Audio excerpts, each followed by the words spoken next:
Je suis une femme matheuse, voire même informaticienne. Je suis une femme ingénieure et je suis une femme militaire. Donc j'ai été amenée à évoluer dans des milieux où les hommes étaient extrêmement majoritaires.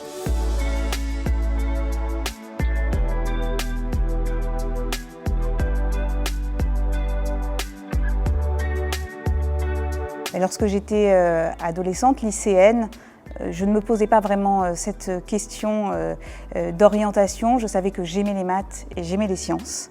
Et j'étais dans un environnement familial qui me laissait penser que tout était possible.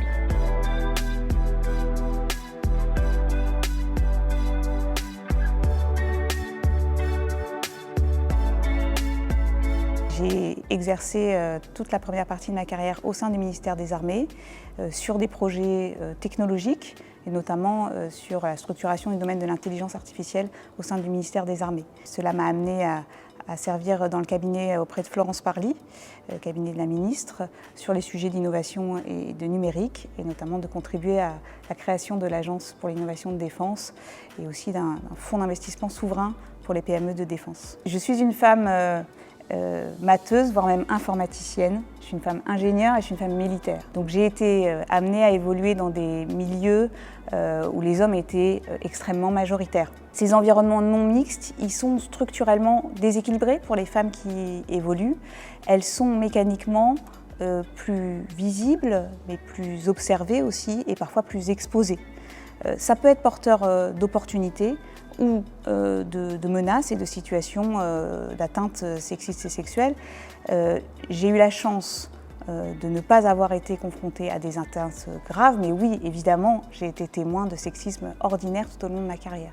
J'ai toujours fait le choix de dire ce qui ne me convenait pas, de réagir. Et c'est pas toujours facile d'avoir la répartie nécessaire, l'à propos, pour poser une ligne jaune, une ligne orange, lorsque, de manière consciente ou simplement maladroite, les situations deviennent inconfortables pour les femmes. J'ai toujours pris le parti de le dire, et souvent, les hommes qui avaient créé cette situation ont tout de suite réagi et ont rectifié le tir.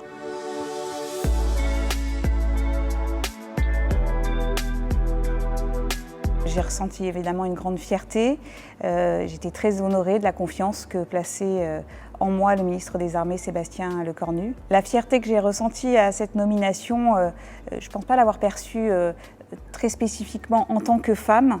En revanche, le regard qui a été porté, les réactions, notamment des élèves polytechniciennes en cours de scolarité ou des diplômés que je peux avoir dans mon entourage, m'a fait percevoir cette émotion particulière provoquée par la nomination d'une femme à ce poste, parce que c'était la première fois. Le fait d'être une femme à ce poste, je ne le prends pas comme une pression supplémentaire parce que je défends la cause des femmes et de l'égalité dans tous les milieux professionnels et dans tous les postes que j'ai pu occuper. Je sais aussi malheureusement que nommer une femme ne suffit pas à régler la question de la féminisation des filières scientifiques et particulièrement des filières mathématiques et numériques. Je ne me considère pas comme un modèle pour les jeunes filles. J'ai conscience d'avoir fait des choix professionnels encore atypiques pour une femme aujourd'hui. Si ça peut simplement démontrer que des études scientifiques mènent à une diversité de métiers et que tous sont ouverts aux femmes, tant mieux. Il me semble qu'aujourd'hui, il n'y a plus de profession réservée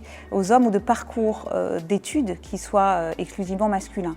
Pour autant, on constate que les choix d'orientation des jeunes femmes et des jeunes hommes ne sont toujours pas les mêmes. Pour autant, il n'est pas exact de dire que les femmes ne font pas de sciences.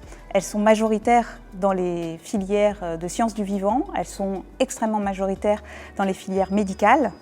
Simplement, elles sont, pour le coup, encore trop minoritaires dans des filières scientifiques à dominante mathématique ou informatique, et notamment dans les cursus d'ingénieurs. Les biais qui peuvent expliquer ce déséquilibre dans le choix des jeunes femmes et des jeunes hommes, ils sont profondément culturels. Ils ont trait, je pense, à l'image et à l'enseignement des mathématiques dans le secondaire et puis dans la société, qui sont encore trop vues comme une science abstraite, inaccessible, exigeante et quelque peu aride, alors que c'est par définition la science de l'imagination et de la créativité. Je crois qu'aujourd'hui, la société a beaucoup évolué et la tolérance au sexisme ordinaire s'est beaucoup abaissée et c'est une excellente chose. Donc aux femmes qui auraient envie aujourd'hui de se lancer dans une carrière scientifique, je leur dis d'abord que les portes sont grandes ouvertes face aux défis de la transition écologique, face aux défis de la souveraineté française et européenne. On a besoin d'énormément de sciences, d'énormément de scientifiques et de femmes scientifiques. Les portes des études supérieures scientifiques et les portes des carrières d'ingénieurs scientifiques sont grandes ouvertes aux jeunes hommes comme aux jeunes femmes et il y a des opportunités fantastiques.